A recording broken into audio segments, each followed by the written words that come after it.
शहर में शांतता और सुव्यवस्था बनाए रखने के उद्देश्य से नवनियुक्त उप विभागीय पुलिस अधिकारी सुशील कुमार नायक की अध्यक्षता में शांतता समिति की बैठक आयोजित की गई।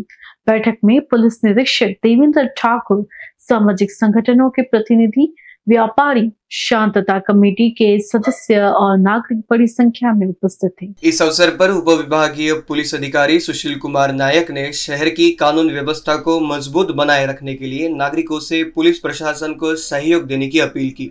उन्होंने बैठक में 100% नशा मुक्त हिंगनघाट अभियान की शुरुआत करते हुए व्यसन मुक्ति का संकल्प लिया। नशा केवल व्यक्ति ही नहीं बल्कि पूरे समाज की प्रगति में बाधा है। हर नागरिक को इस अभियान में सहभागी होकर हिंगनघाट को आदर्श नशा मुक्त शहर बनाना चाहिए, ऐसा आह्वान उन्होंने किया। बैठक में आगामी त्योहार के दौरान शांति बनाए रखने के लिए आवश्यक उपाय, पुलिस गश्त बढ़ाने और अफवाहों पर नियंत्रण के लिए नागरिकों से सहयोग पर चर्चा की गई। अभी जो आने वाले सन और उत्सव है उसके लिए आज हमने पुलिस स्टेशन हिंगनघाट में शांतता समिति, गणेश मंडल के पदाधिकारी, ईद मिलादुन नबी जुलूस के कुछ चुनिंदा लोग, उनको बुलाया था। मीटिंग में जो भी आपके समस्या है वो समस्या उन्होंने हमारे साथ शेयर की। वो समस्या के ऊपर हम सोल्यूशन उनको जल्दी देंगे।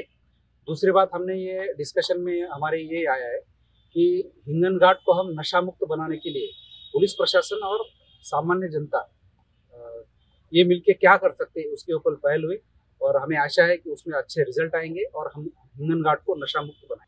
येणाऱ्या सण उत्सवामध्ये सर्व नागरिकांना मी पूर्वीपासून आत्ताच शुभेच्छा देतो। सर्व नागरिकांनी कायद्याचं पालन करावं। आपल्याकडे जे काही इनपुट्स असतील, जे काही माहिती असेल ते पोलीस प्रशासनाची शेअर करावी।